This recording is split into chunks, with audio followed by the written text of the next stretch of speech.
तर हाय मित्रांनो, आज आहे 26 जानेवारी आणि आज 26 जानेवारीच्या सगळ्यांना हार्दिक शुभेच्छा. आणि मी आणि माझा मित्र चाललो आहे बाहेर 26 जानेवारी निमित्त सकाळ सकाळी. आणि मित्र आले आता माझा. तर बघा तुम्ही व्हिडिओमध्ये कंटिन्यू राहा, मस्त मजा येणार व्हिडिओमध्ये आजचा व्हिडिओ. आणि बाहेर जरा जास्त थंडी होती म्हणून जरा ऊन घ्यावं म्हणलं आणि गाडी साईडला लावून ऊन घेत बसलो आम्ही दोघं. आणि आता चाललो आम्ही आमच्या डेस्टिनेशनपर्यंत पोहोचले दोघं पण.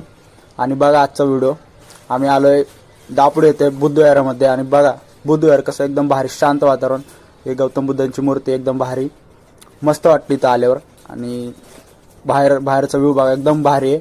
आणि सगळं इथं शांतताच आहे, कारण आज आहे प्रजासत्ताक दिन आणि डॉक्टर बाबासाहेब आंबेडकर यांना अभिवादन करतो आम्ही आता. आणि बघा तुम्ही, डॉक्टर बाबासाहेब आंबेडकरांनी 26 जानेवारी 1949ला संविधान लिहून समर्पित केलं होतं आणि त्या अंमलबजावणी 1950 मध्ये केली होती. त्यामुळे भारताला संविधान मिळालं. आणि हा पाठीमागचा विहाराचा एकदम भारी, नदी वगैरे सगळं एकदम भारी